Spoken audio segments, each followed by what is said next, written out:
በጉጉት ሲጠበቅ የነበረው የዲፕሎማቶች መንደር በሆነው በሳር ቤት ሳይታችን ላይ የቤት ባለቤት ለመሆን ፈልገው ሽያጭ በመጨረሳችን እድሉ ላመለጣችሁ ደንበኞቻችን ዳግመኛ በዛው ሳር ቤት ከቫቲካን ኤምባሲ ፊት ለፊት የተለያዩ የካሬ አማራጮችን እስከ 35% በሚደርስ እውነተኛ ቅናሽ ከ80 ካሬ ጀምሮ በ5.7 ሚሊዮን ብር የቤት ባለቤት ስናደርጎ በታላቅ ደስታ ነው። በተጨማሪም ቤተ መንግስት አቅራቢያ ያደረገውና የብዙሃኖች ትዝታ በያዘው በአቧሬ አዲሱ ሳይታችን ላይ ከባለ አንድ መኝታ ጀምሮ የመኖሪያ ቤቶችንና የንግድ ሱቆችን ደግሞ ከፈለጉ በኢንዱስትሪ መንደር በሆነው በገላን ባወጣረው ትልቅ የገበያ ማዕከላችን ላይ በጠቅላላ ዋጋ ከ2.6 ሚሊዮን ብር ጀምሮ የሱቅ ባለቤት ይሁኑ። ያለን ቦታ ውስን በመሆኑ እንዳያመልጦ። ለበለጠ መረጃና ለሳይት ጉብኝት ከታች በምናስቀምጠው ስልክ ይደውሉ።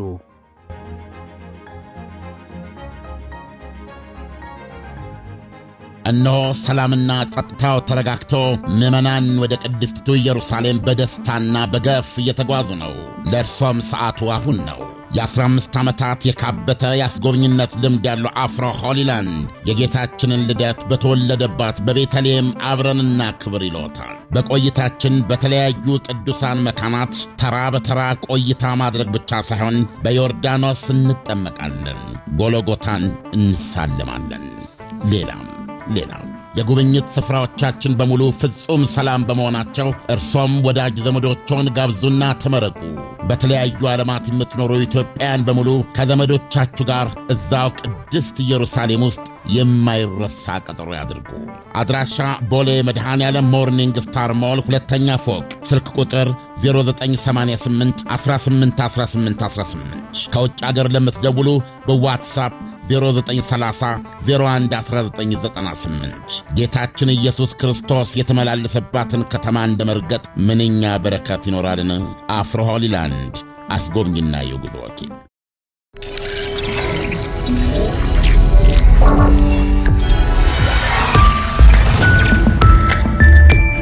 ይህ አዋዜ ነው። በዛሬው ዕለት መላውን ዓለም ባነጋገረ አንድ ጉዳይ ላይ እናተኩራለን። በላይ በቀለ ነኝ። በአውስትራሊያ ሲድኒ በተፈጸመ የሽብር ጥቃት 12 ሰዎች መገደላቸው ተነገረ። በሲድኒ ቦንዳይ የባህር ዳርቻ በአይሁዳውያን ላይ አነጣጥሯል በተባለው ጥቃት ከተገደሉት ሌላ 30 የሚጠጉ ቆስለው ሆስፒታል መግባታቸው ታውቋል። በየዓመቱ የሚታሰበውን ሃኑካ የአይሁዳውያን ክብረ በዓል አስታከው ለመዝናናት በብዛት በወጡ ሰዎች ላይ ታጣቂዎች ተኩስ መክፈታቸውን ዘገቦች አመልክተዋል። ሃኑካም አይሁዳውያን ከ2000 ዓመታት በፊት ሃይማኖታቸውን በነፃነት ለማክበር ከግሪኮች ታግለው ድል ያገኙበት ቀን ሲሆን ሻማ በማብራት ለ8 ቀናት ያከብሩታል። ዛሬ በመጀመሪያ የበዓሉ ቀን ነው እንግዲህ ጥቃት የተፈጸመባቸው። የአውስትራሊያ ጠቅላይ ሚኒስትር አንቶኒ አልባኔዝ የሰይጣን ተግባር ሲሉ የገለጹትን ጥቃት ፈጽመዋል ከተባሉ 2 ሰዎች አንዱ መገደሉና ሌላኛው ክፉኛ ቆስሎ ሆስፒታል እንደሚገኝ ተነግሯል። በአጠቃላይ በጥቃቱ ምን ያህል ሰዎች እንደተሳተፉ ማንነታቸውና ዓላማቸው ምን እንደሆነ ፖሊስ እስካሁን አልገለጸም። የአውስትራሊያ መንግሥት ጥቃቱን የሽብር ድርጊት መሆኑን ሲያስታውቅ ከተገደሉት መካከል የእስራኤል ዜጎች እንዳሉበትም ተመልክቷል። ቆስለው ሆስፒታል ከገቡት መካከል አንድ ሕፃን ልጅ እንደሚገኝ እንዲሁም ደግሞ ከአንደኛው ጥቃት ፈጻሚ መኪና ውስጥ ተቀጣጣይ ቦምቦች ተገኝተዋል። ስለ ጥቃቱ በመገናኛ ብዙሃን በተሰራጨ ቪዲዮ ከአንደኛው ጥቃት ፈጻሚ ታግሎ ጠመንጃ ሲነጥቅ የሚታይ ግለሰብ ተጨማሪ ሕይወት እንዳይጠፋ አድርጓል በሚል አድናቆት አትርፏል። ዘግይቶ በወጣ ዘገባም ጀግና ተብሎ የተወደሰው ግለሰብ ስሙ አህመድ አልአህመድ ዕድሜው 43 ነዋሪነቱ እዚያው ሲድኒ እንደሆነና በፍራፍሬ ንግድ የተሰማራ መሆኑ ተገልጧል። አህመድ በ2 ጥይት ተመቶ ሆስፒታል ሕክምና ላይ ይገኛል ነው የተባለው።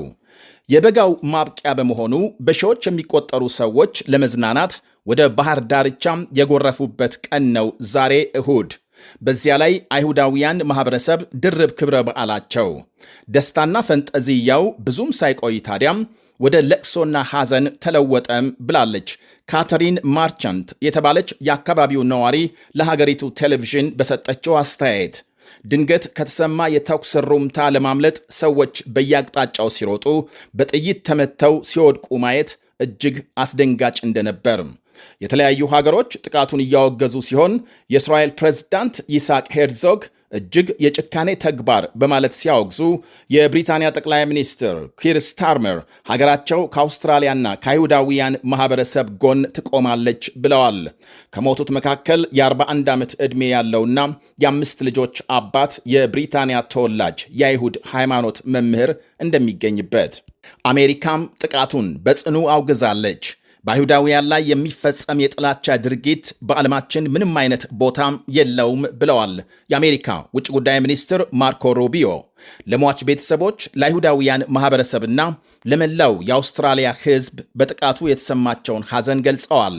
የፊንላንድ ፕሬዝዳንት አሌክዛንደር ስታብ ዛሬ በአውስትራሊያም በአይሁዳውያን የደስታ በዓል ላይ የተፈጸመው የሽብር ጥቃት እጅግ አስደንጋጭና አሳዛኝ ነው በማለት ገልጸዋል። ለሟች ቤተሰቦችና ለአውስትራሊያም የአይሁዳውያን ማኅበረሰብ መጽናናትን ይስጥ ብለዋል። የፈረንሳይ ፕሬዝዳንት ኢማኑኤል ማክሮን በበኩላቸው በጥቃቱ ለሞቱ ሰዎች ሐዘናቸውን ገልጸው ሀገራቸው በአይሁዳውያን ላይ የጥላቻ ተግባራትን ያለማሰለስ ትዋጋለች ብለዋል። የኔዘርላንድ ጠቅላይ ሚኒስትር ዲክ ስኩፍ በአውስትራሊያ በተፈጸመ የሽብር ድርጊት እጅግ መደንገጣቸውንና ሀገራቸው በዚህ የጨለማ ወቅት ከአውስትራሊያ አቻቸው አንቶኒ አልባኔዝና ከሕዝቡ ጎን እንደሚቆሙ ገልጸዋል። የኖርዌይና የጣሊያን ጠቅላይ ሚኒስትሮች ጆርጂያ ሜሎኒና ጆናስ ጌር ጥቃቱን አጥብቀው በማውገዝ ለአውስትራሊያ ሕዝብና ለአይሁዳውያን ማኅበረሰብ አጋርነታቸውን ገልጸዋል። የአየርላንድና የስፔን መንግስታትም ባወጡት መግለጫም በአውስትራሊያም አይሁዳውያን ላይ የተፈጸመውን ጥቃት በማውገዝ የሐዘን መልእክት ልከዋል።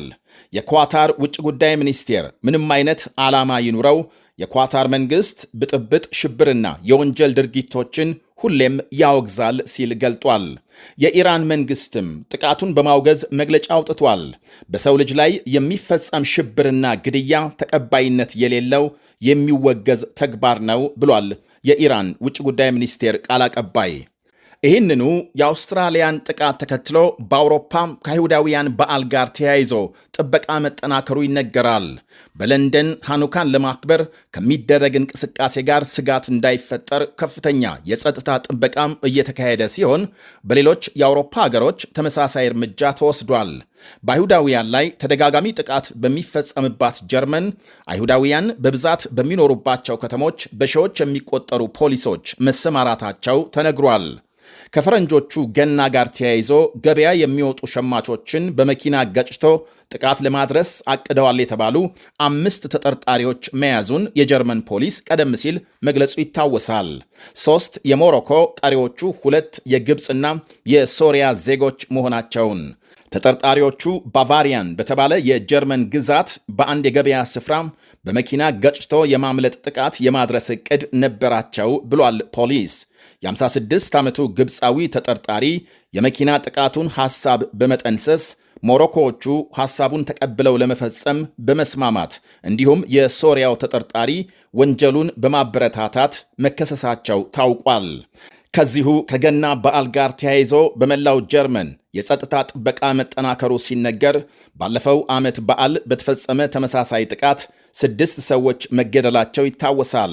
በ2016 በበርሊን ከተማ አንድ ግለሰብ መኪና በፍጥነት እየነዳ ለገና ገበያ የወጡ ሰዎችን ገጭቶ 12 የሚደርሱ እንደገደለ ይነገራል። ይህ በእንዲህ እንዳለም የእስራኤል የስለላ ተቋም ሞሳድ በአውስትራሊያም አይሁዳውያን ላይ የሽብር ጥቃት ሊፈጸም እንደሚችል ለአውስትራሊያ ባለሥልጣናት ቀደም ሲል ማስጠንቀቂያ ልኮ እንደነበር ተነግሯል። ሞሳድ የሽብር ጥቃት ሊፈጸም እንደሚችል መረጃ እንደደረሰውና ከአንዴም ሁለቴ የአውስትራሊያን መንግሥት አስጠንቅቆ ነበር ነው የተባለው። የአውስትራሊያ ፖሊስ ኮሚሽን የተለየ ማስጠንቀቂያም አልደረሰንም በማለት አስተባብሏል። እንዲህ ያለ የጅምላ ጥቃት ጠንካራ የጦር መሳሪያ ቁጥጥር ባለባት አውስትራሊያም ብዙም የተለመደ አይደለም ይባላል። እንደ ፈረንጆቹ አቆጣጠር በ1996 በአንድ የቱሪስት ጣቢያ ታጣቂዎች በከፈቱት ተኩስ 35 ሰዎች ሲገደሉ 23 ቆስለዋል። በመስከረም 2014 አንድ አርሶ አደር ባለቤቱንና 3 ልጆቹን ሲያጠፋ በዚያው ዓመት ታህሳስ ወር በሲድኒ በአንድ ካፌ የኢራን ተወላጅ 18 ሰዎች አግቶ በተፈጠረ ግርግር 3 ሰዎች መገደላቸው ይጠቀሳል። በ2022 ደግሞ በአውስትራሊያም ገጠራማ ደሴት 3 ታጣቂዎች ተኩስ ከፍተው 6 ሰዎች ከገደሉ በኋላ ከፖሊስ ጋር ተኩስ ገጥመው ሕይወታቸውን አጥተዋል። ከ3 ዓመት ወዲህ እንግዲህ ከባድ ጥቃት በዚያች አገር ሲፈጸም የዛሬው ለመጀመሪያ ጊዜ ነው። ይህ አዋዜ ነው።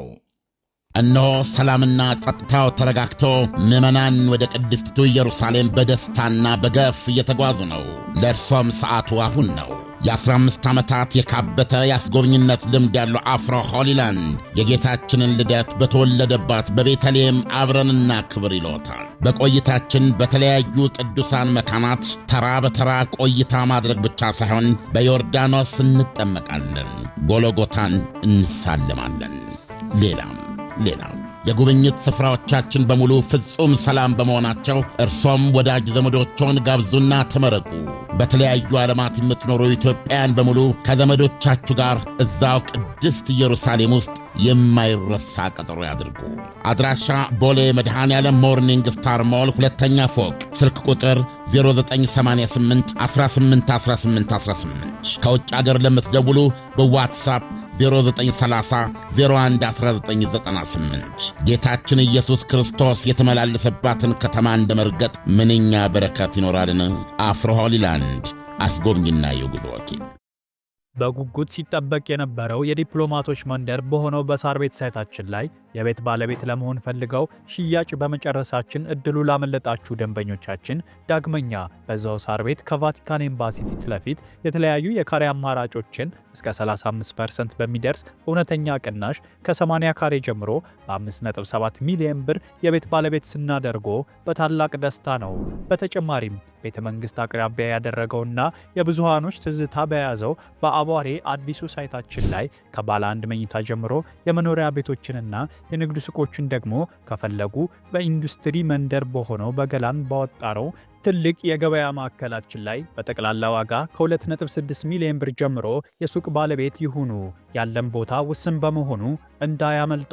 ለበለጠ መረጃና ለሳይት ጉብኝት ከታች በምናስቀምጠው ስልክ ይደውሉ።